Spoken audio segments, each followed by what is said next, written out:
Hola, benvinguts a La Mimosa. Avui em fa molta il·lusió encetar aquest nou espai de receptes i us presentaré un arròs de sèpia. Comencem. El primer que farem serà posar oli a la nostra cassola i rossejar l'arròs. Amb això aconseguirem que els grans surtin tots ells d'oli i llavors no s'enganxin entre ells. Fixeu-vos que estic utilitzant la meva cassola preferida, la cassola catalana.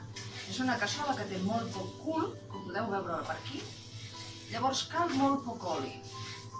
És la cassola tradicional dels pescadors. Aquí, en un principi, aquesta cassola es feia servir per fer el suquet de peix, l'arròs caldós, però jo, la veritat, la faig servir per tot. He utilitzat, no oblidar-ho, arròs de pals i 4 mesures d'aquestes per 4 persones i una miqueta més pel convidat que pugui venir. Seguirem. Ara hi afegirem el sofregit de ceba. Fixeu-vos el color que té. Aquest sofregit triga moltes hores en coure's. Es tracta d'agafar les cebes, que en el meu cas he utilitzat, com no podia ser d'altra manera, ceba de Figueres, i estan moltes hores coent. D'una cassola plena de ceba en queda una coseta així, però queda tot el gust concentrat. Veieu el color que té? És com color de xocolata. També s'utilitza el sofregit de ceba en l'arròs de muntanya en lloc de la tinta de calamar per fer l'arròs negre.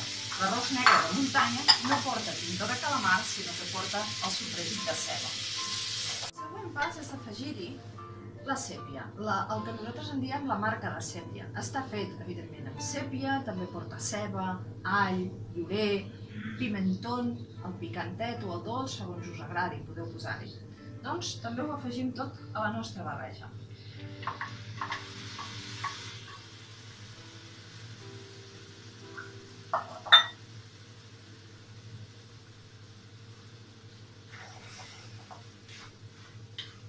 Remenem ben bé i tot seguit hi anirem afegint el brou.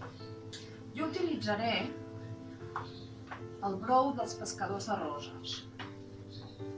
I ara ja comencem a afegir-lo lentament i anem incorporant a mesura que ens en reclami més.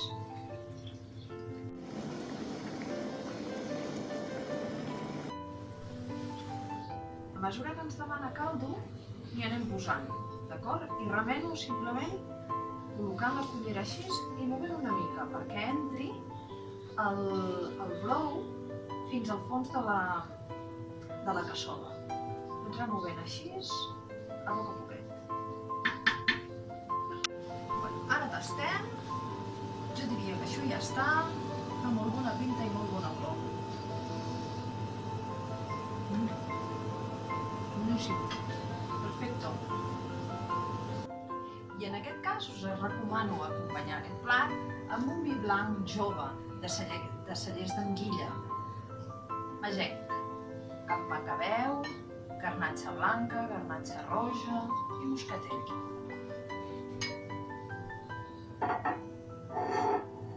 Salut!